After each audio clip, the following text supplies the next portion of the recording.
All right, so today we're going to really dig into something I know is on everybody's mind, and that's scholarships for studying abroad. Yeah, absolutely. Absolutely. I mean, who doesn't want free money for that, right? Definitely. So we've got a whole stack of articles and guides here. Okay, cool. And our goal is to map out a clear timeline, kind of like a roadmap for you guys, Yeah. to help you avoid the common pitfalls Okay. and actually win some of these things. Yeah, that makes sense. And, a lot of people think scholarships are like this last minute thing. You just scramble to get them in at the last minute. Yeah. But actually, one stat from Scholarship Owl really surprised me. It said 60% of successful applicants actually spend 6 months or more getting ready.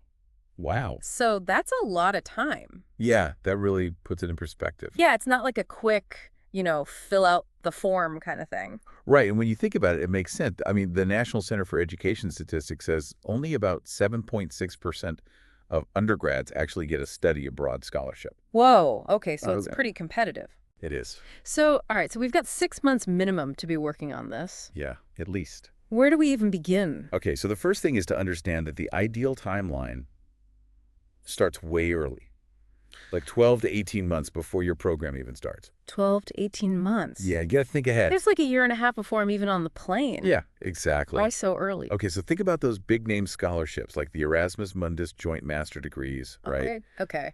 Their deadlines are often like 9 months in advance. Wow. Or the Fulbright Scholarship that one wants applications about 16 months ahead of time. Jeez, okay. Yeah, that's serious. It is serious. These are like super competitive, Yeah. internationally recognized programs, and they want you to be prepared. Got it. So basically they're saying if you're serious about this, you got to get serious early. Exactly. Okay, I'm starting to see why we need to break this down. Yeah. Okay, so let's say it's 18 months out from my dream program. Okay. What's step one?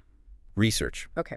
But not just like regular Googling. You got to go deep. Deep dive. Yeah, exactly. A deep dive. I like it.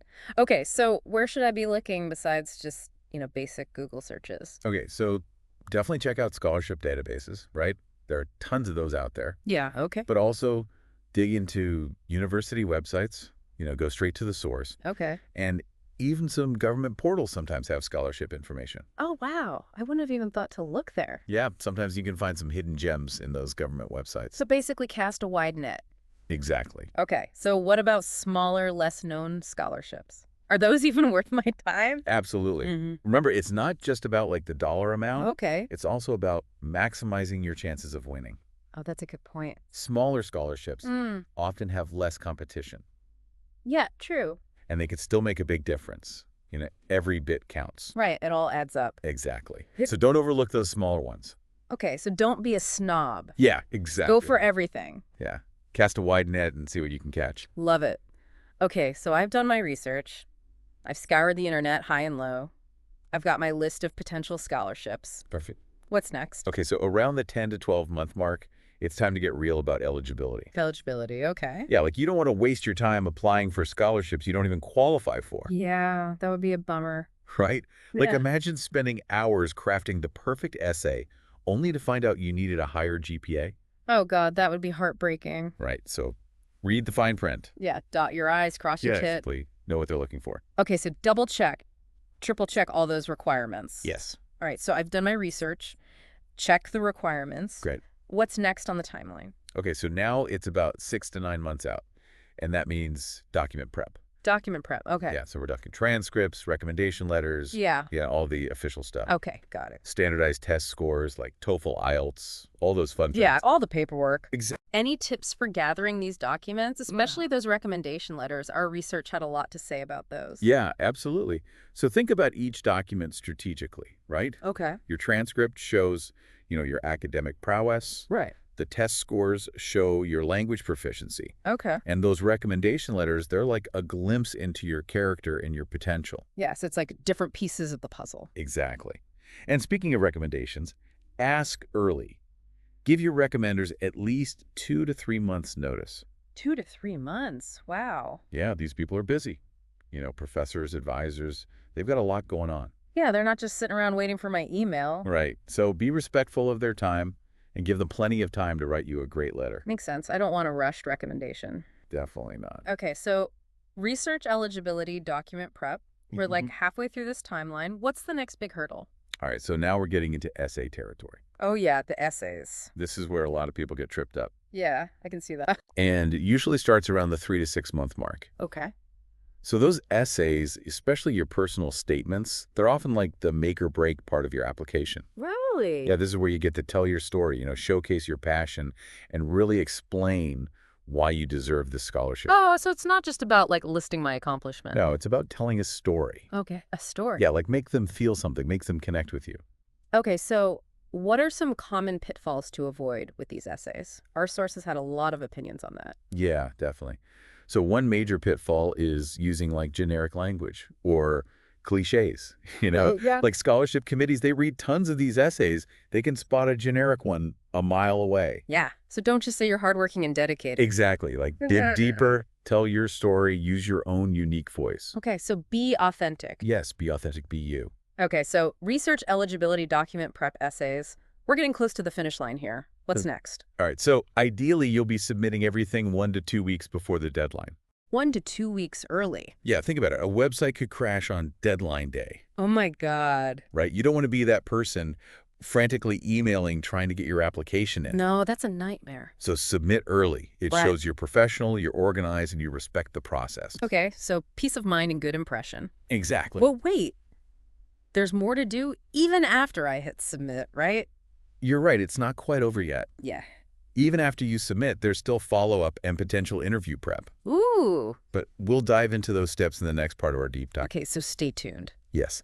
But for now, let's recap what we've learned about this crucial 12 to 18-month timeline. Okay, so 18 months before my program starts, I start with research. I'm like scouring the internet, looking everywhere for these scholarships. Right. Then around 10 months out, I'm checking all the eligibility requirements, making sure I actually qualify for these things. Exactly. Then it's all about gathering those documents, showing off my amazing skills and potential. And then around 6 months out, I'm entering the essay zone, really crafting those compelling stories that connect my experience to the scholarship's mission. Perfect. And finally, I'm aiming to submit everything at least 1 to 2 weeks before the deadline to avoid any last-minute disasters. Exactly. You've got it. Okay, that's a lot. It is, but it's totally manageable if you break it down. Right, take it one step at a time. Exactly. And remember, this is just the first leg of the journey. Okay, so more to come. Yes. Stay tuned for part 2, where we'll delve deeper into different types of scholarships, Ooh. strategic application tips, and even more insights to help you win those awards. Awesome. Can't wait. Me neither. Until then, happy researching. And remember, starting early is the key to scholarship success. Absolutely. Welcome back to the deep dive. We're going to keep talking about those study abroad scholarships. And today we're all about mapping out the terrain, different types of scholarships that you might encounter. Oh, I love a good map analogy. Okay, so what kind of landscapes are we talking about? Scholarship mountains, scholarship deserts, lush rainforests. All of the above. But in scholarship terms, we can group them into 3 main categories: university-based, government-funded, and those from private organizations or nonprofits. Okay, so university-based, I'm guessing those are pretty straightforward, just like funding directly from school itself, right? Exactly. Hmm. Many universities, both here and abroad, they have dedicated funds to attract, talented students. Right, makes sense. And here's the thing, a lot of these scholarships go unclaimed, Really? simply because students don't know they exist, or they just don't bother applying. Oh, so it's not enough to just like get accepted to the university. Right. I need to actively hunt for these scholarships once I'm... Yeah, you got to be proactive. Check those university websites, dig into their financial aid brochures, and talk to the study abroad advisors. They're like a gold mine of information. Okay, so those advisors are my new best friends. Absolutely. They can point you in the right direction. Okay, cool. So let's say I've got my sights set on a specific university abroad. What are some key things to look for when I'm searching for their scholarships? Okay, so first find out if they have a separate scholarship application process or if you're automatically considered when you apply for admission. Oh, okay, so 2 different paths. Yeah. Some universities streamline it while others have dedicated applications for specific scholarships. And just like with any other scholarship, those deadlines are crucial. Right, deadlines. Many university-based scholarships have deadlines between like 6 and 12 months before the program even starts. Okay, so that early bird mentality we talked about in part 1 definitely applies here too. Oh, absolutely. And I imagine the types of scholarships offered by universities can vary quite a bit. They do. You'll find scholarships based on merit, financial need, or even specific fields of study. Oh, so like if I'm a science whiz or a literature lover, there might be something specific for me. Exactly. Some might focus on leadership potential, while others prioritize community involvement or research experience. It's all about finding those scholarships that really align with your strengths. Okay, so plenty of options to explore within the university world. What about government-funded scholarships? Those sound pretty prestigious. Think of these as like the scholarship big leagues, Ooh, okay, the big league. often offering substantial funding and the chance to represent your country on a global stage. Wow, representing my country. That does sound amazing, but I bet the competition is fierce. Oh, absolutely. These scholarships are highly competitive, and that 12 to 18-month preparation timeline we talked about even more critical. Yeah, so no procrastinating on these ones. No way deadlines can be as early as 18 months before the program starts. 18 months, okay. I'm seeing a theme here. Start early, be prepared. Exactly. Preparation is key. Okay, so government-funded scholarships, big leagues, intense competition. What are some examples of these types of scholarships? Okay, so you've got the Fulbright Scholarship, which is incredibly prestigious and focuses on cultural exchange and research. Okay, Fulbright, I've heard of that one. Yeah. Then there's the Chevening Scholarship, funded by the UK government, which aims to develop global leaders. Chevening, okay. And don't forget about the Rhodes Scholarship, known for its rigorous selection process and emphasis on academic excellence, leadership, and service. Wow. Okay, so these are like the all-stars of the scholarship world. They are.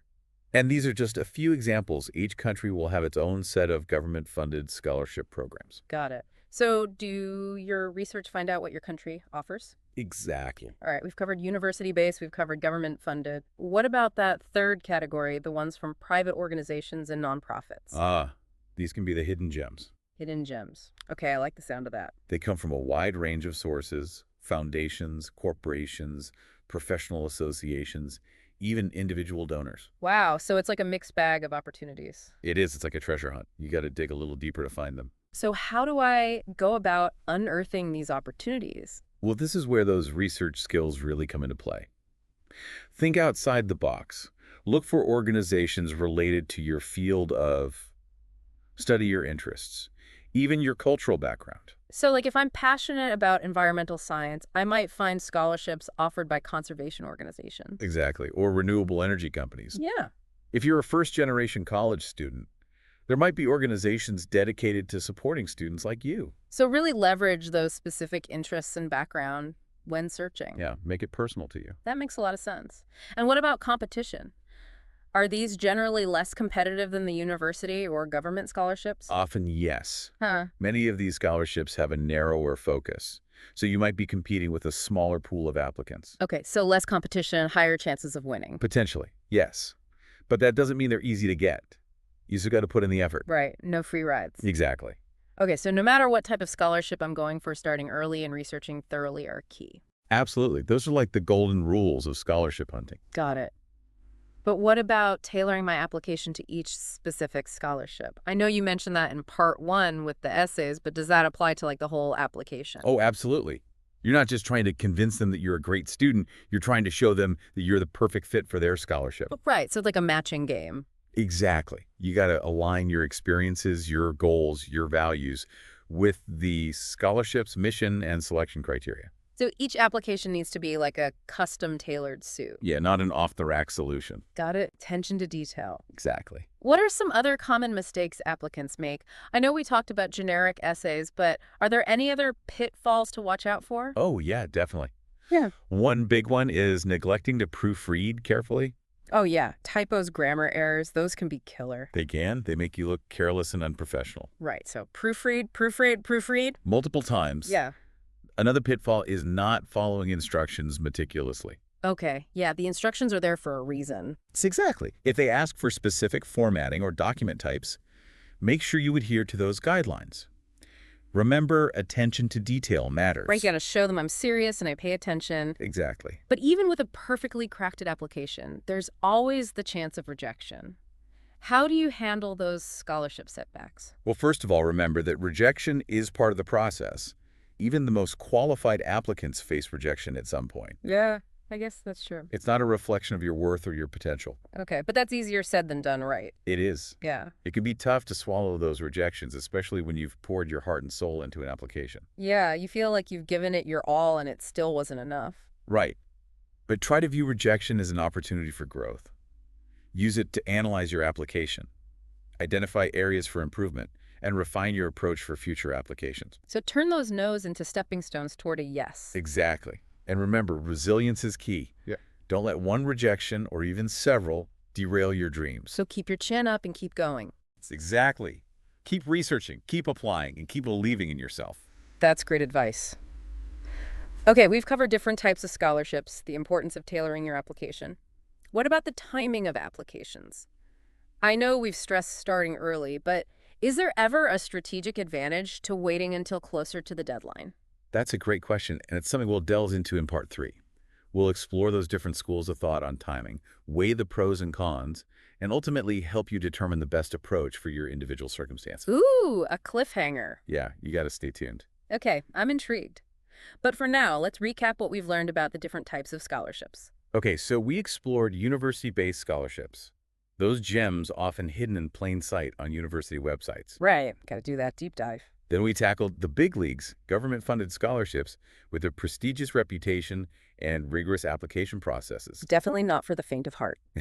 And then we unearthed those hidden gems offered by private organizations and nonprofits, often aligning with specific interests and backgrounds. So many options out there. It's all about finding the right fit for you. Exactly. So no matter what type of scholarship you're pursuing, the key takeaways are to start early research, thoroughly tailor your application, and never give up on your dreams. Will said. Those are words to live by. Stay tuned for part 3, where we'll unravel the mysteries of scholarship timing, dive deeper into crafting compelling personal statements, and share even more insights to help you conquer those scholarship applications. Can't wait. Until then, happy researching. All right, welcome back to the deep dive. We are in the final stretch of our scholarship deep dive, and today we're tackling the heart of the application, those all-important essays. Yes, the essays, the dreaded essays. I know, right? But they're so important. They are. We've talked about timelines and types of scholarships and how to bounce back from rejection. But now it's time to craft those written masterpieces that can really make your application stand out. Okay, I'm ready to channel my inner Shakespeare. But seriously, essays can be a bit daunting, especially when you're trying to impress a scholarship committee. I totally get it. But think of these essays as your chance to showcase your unique voice. Let your personality shine through. Tell your story. So it's not about writing what I think they want to hear. It's about being authentically me. Exactly. Remember, each scholarship has its own unique mission and values. So take the time to research those values and try to weave them into your narrative. Okay, so research is key, just like with finding the right scholarships in the first place. Absolutely. Research is your best friend throughout this entire process. Got it. What are some other key ingredients of a standout scholarship essay? Well, think of your essay like a compelling story. It needs a captivating beginning, a well-developed middle, and a satisfying conclusion. So the classic introduction, body paragraphs, conclusion structure still applies. Absolutely. But don't let that structure stifle your creativity. Use vivid language, engaging anecdotes, even a touch of humor, if it's appropriate to bring your story to life. Right, I don't want to sound like a robot. Or just regurgitate my resume. I need to show them who I am beyond those bullet points. It's exactly. Share your passions, your motivations, the experiences that have shaped your desire to study abroad. Let them see the fire in your belly. So it's about connecting the dots between my past, my present, and my future aspirations. Precisely. And don't be afraid to be vulnerable. Share your struggles, your triumphs, those moments that have helped you grow as a person. So show them I'm a real person, not just a transcript and a test score. Exactly. Humanize yourself. Make them connect with you on a personal level. Okay. I'm starting to see the bigger picture here. It's not just about listing my accomplishments. It's about telling a story that resonates with the reader. You got it. Now let's talk about those dreaded personal statements. These are often the essays that carry the most weight in a scholarship application. Oh, yeah, the personal statements. Those can be intimidating. What are some tips for making them stand out? Well, first of all, remember that it's called a personal statement for a reason. This is your chance to showcase who you are beyond your academic achievements. Okay, so let those passions, those values, those unique experiences take center stage. Exactly. Think about what makes you tick, what motivates you, what sets you apart from other applicants. It's about showcasing my authentic self, not who I think they want me to be. Precisely. And remember to tailor your personal statement to each specific scholarship. Highlight the experiences and aspirations that align with their mission and values. So each personal statement needs to be like a custom-tailored masterpiece, not a generic template. You got it.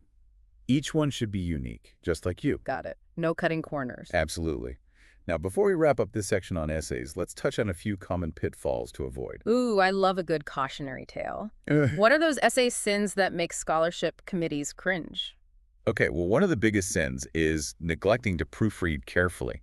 Typos, grammatical errors, inconsistencies in formatting. It just makes you look careless. Right, like you didn't even bother to double-check your work. Exactly. It undermines all your hard work. So proofread. Proofread. Okay, got it. Proofreading is my new religion. Good. Another common mistake is using overly generic language or cliches. Instead of relying on overused phrases, strive for originality and authenticity in your writing. Okay, so use my own voice, my own words. Let my personality shine through. Exactly. And finally, avoid the temptation to exaggerate or embellish your accomplishments. Oh, yeah, don't try to be someone I'm not. Exactly. Honesty is always the best policy, especially when it comes to scholarship applications. Right, they'll see right through it anyway. Exactly. If they've read thousands of these essays, they can spot a fake a mile away. Okay, so be authentic, be genuine, be me. Exactly. Now let's circle back to the question we posed in part 2. Is there ever a strategic advantage to waiting until closer to the deadline to submit your scholarship application? Ah, the timing debate. I'm eager to hear your thoughts on this. Well, as with most things in the scholarship world, there's no one-size-fits-all answer. Okay, so it depends. It does. It depends on individual circumstances and the specific scholarship in question. Got it. So tell me more. Okay, well, some people argue that applying closer to the deadline allows you to showcase more recent achievements. For example, if you've received a prestigious award or completed a significant project close to the deadline, it makes sense to highlight those accomplishments in your application. So it's about showcasing that fresh, cutting-edge experience. Exactly. But waiting until the last minute comes with significant risks. Okay, like what? Well, there's always the chance of unforeseen circumstances. Life happens, technology fails, and deadlines can easily slip by. Right, and then you're scrambling to get everything submitted at the last minute. Exactly. And rushing through an application can lead to careless errors and a less than stellar submission. So it's a gamble. It is. And remember, scholarship committees can often tell when an application has been hastily assembled. So it's like they can smell the desperation. Yeah, kinda. Yeah. They want to see that you've put time and effort into your application. Okay, so while there might be some niche situations where waiting until closer to the deadline is strategic, in most cases, the benefits of starting early far outweigh the risks of procrastination. Absolutely. Starting early gives you time to research, to plan, to write, to revise, and to proofread. It sets you up for success. Okay, so start early and avoid that last-minute panic. Exactly. Now, as we wrap up this deep dive into the world of study abroad scholarships, I want to leave you with a few final thoughts. Okay, I'm all ears. Remember that the scholarship journey is a marathon, not a sprint.